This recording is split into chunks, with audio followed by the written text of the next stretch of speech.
Sadhguru, I wanted to know that when we are silent, still we feel that mind chattery, which always bothers us, and our thought always shifts back to past and future imaginations, which will not be any of output. How to get rid of it? A whole lot of thought about this thoughtlessness. Thoughtlessness, no mind, these kinds of terms have been propagated all over the place, and these terms have been badly misunderstood and made into all kinds of things, and people are striving how to stop my mind. It took millions of years of evolution to get a mind of this kind of capability, isn't it? Millions of years of tremendous amount of nature's work that today you have a mind of this kind of scope. And now you want to stop it. Why is it that you want to stop it? If your mind was constantly producing absolute pleasantness for you, would you think how to stop this mind? Would you? No. It's producing a lot of unpleasantness. That's why you're thinking of how to stop the mind. This is the first thing, wherever you go in the world, this has gone so much into people's mind. If you tell them you meditate, they say, "But Sadhguru, I'm not able to stop my mind." I said, that will happen only after you stop your kidneys, liver, heart. You stop all these things, then the mind will also stop. Do you want it to stop? No. Then why do you want the mind to stop? Why do you have such a horrible prejudice against the mind? You don't mind if your heart is beating, you can meditate. You don't mind if your liver is working, you can meditate. Your kidneys are functioning, you can meditate. If your brain functions, you can't meditate, what is the problem?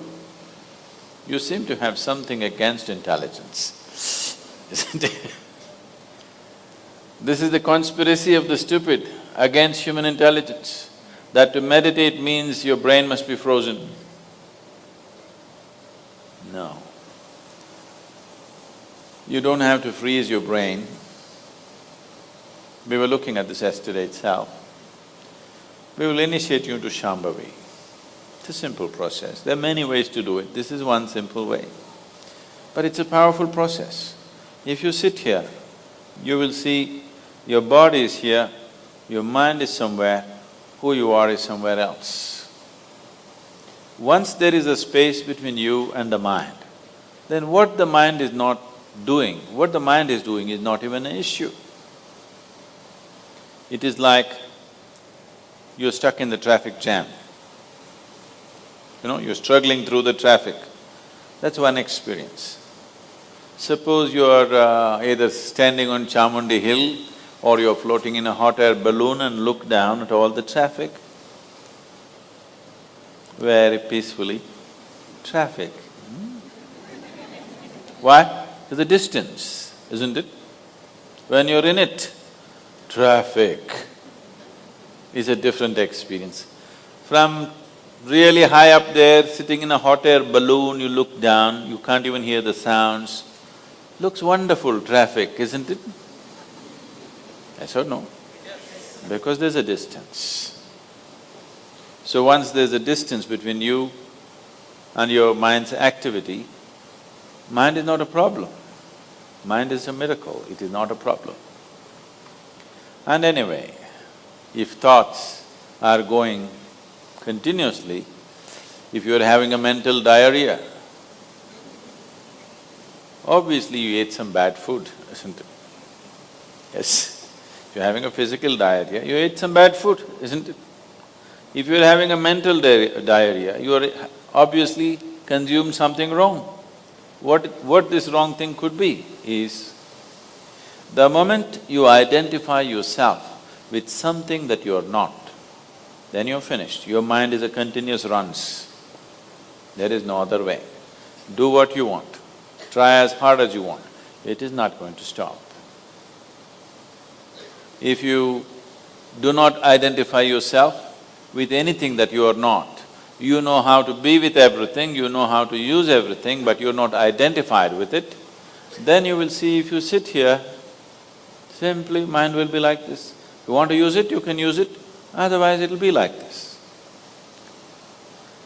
Right now your hands are like this, or you're holding it tied up because it'll go all over, is it? No. You can keep it like this. You can keep it like this, you can keep it like this. When you want to use it, you can use it. So it's a useful instrument. Suppose your hands become like this. You know, some people have become like this. Yes or no? If it becomes like this, you will become ridiculous, isn't it? If it happens to your mind, also you're equally ridiculous. It is just that you are living in the comfort that nobody else can see it. But people can see it. They watch you closely enough, they can see it, isn't it? And whether they can see it or not, that's not the point. The point is, the most important faculty of your life is out of control. Doesn't matter whether they can see it or not, that's not the issue. The issue is, the most important faculty in your life is out of control, doing its own rubbish all the time, not doing what you want it to do. So, if you have to be freed from this ailment, you should stop eating bad food. Wrong food or bad food means you're identifying yourself with things that you're not. If you sit here, if you're not identified with this and with this, then you will see everything is just fine. Then your mind will do what you want it to do. Otherwise, it will simply hang there, and that's how it should be.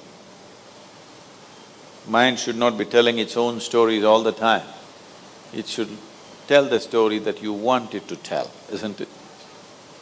Otherwise, it's quite a nuisance.